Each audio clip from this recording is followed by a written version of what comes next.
Hello, welcome back to the James Ramblin' Reviews for yet another episode. And in today's episode, I'm going to be reviewing the new film Oppenheimer that came out recently. But before I dive into my thoughts and before I get into the context, quickly, this is just the new background for Scotland because I moved to Scotland, back to Scotland recently. So if you're wondering, you're clicking on this video, the where you're recording looks a bit different now, James.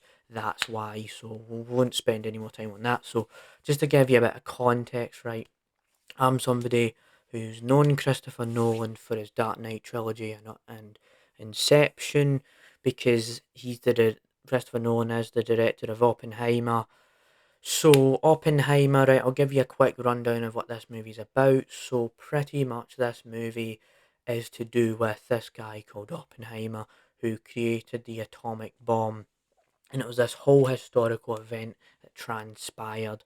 And so he did that, and this movie kind of showcases how that goes down and what that has to offer, how everyone reacts to it, how it impacts the world, etc., etc., etc. On top of that, this movie is 3 hours long, and there's a lot of famous actors in this movie. Just to mention a few, there's Robert Downey Jr., who you probably know as Iron Man. There's Florence Pugh, there's Cillian Murphy, there's all these actors, there's Matt Damon, there's tons of famous actors. But I think I will dive into what I think works about the film, and then I will dive into my nitpicks and some side notes about the film too. So what works about this movie is the acting, the cinematography, and the sound design. So for example, like Cillian Murphy as Oppenheimer just is very good at it. He's kind of embracing the role, he's getting into it, and all the other actors are very passionate. You can tell that they actually care about what they're doing in the role. So that's what that is. And then the sound design and cinematography is how, like, the sound and the way the bomb goes off in the movie, for example, you can really feel it in the movie. The sound, it sounds clear.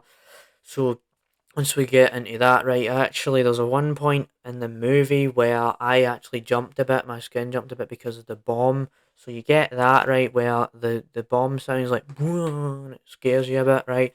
So you get that, and then the way the movie's edited as well, like there's even black and white things, black and white shots and stuff and scenes to showcase this is in the past. And there's also bits where you're seeing Cillian Murphy talk about stuff, and then there's the bomb effects and all of that. It's cool to see that kind of stuff. So outside of that, right, I'll dive into my nitpicks and the things that I personally was not a huge fan of, right?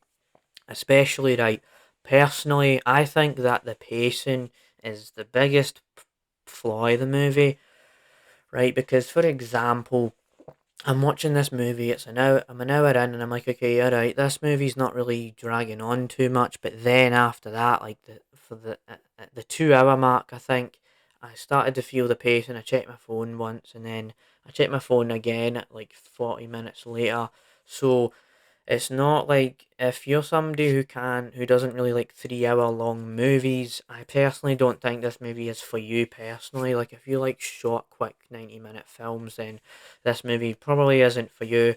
On top of that, the other kind of complaint I had about the film, or just this thing in the movie, this kind of thing that happened in the movie where there is jokes and some of it's kind of funny, some of it goes over my head because, right, Oppenheimer is a physicist, and then they joke about science and all of that kind of stuff. So I wasn't really too into it, and just let's go to the side notes part of the episode, right?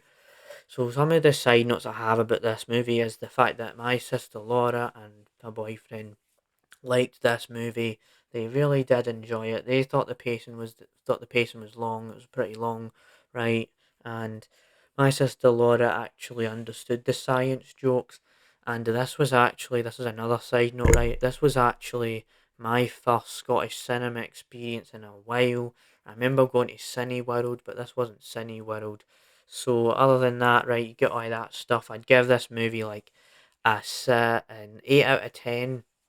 If I just forget about the pacing, it's an 8 out of 10. But if I start to think about the pacing, it's a 7 out of 10. Would I go and rewatch this movie? Probably not. I do recommend you go watch the movie in theaters though, because of because of like how the sound design is.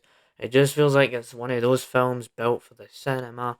Do I think it's a must see masterpiece, masterclass, mastermass?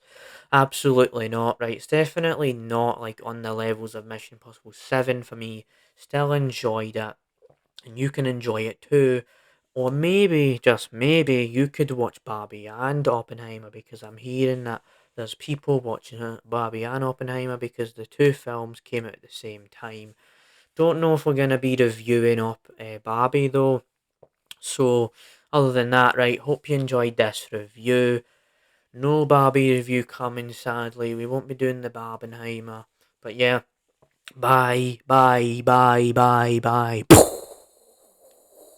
Oppenheimer, atomic bomb man. Boom, boom, boom, boom.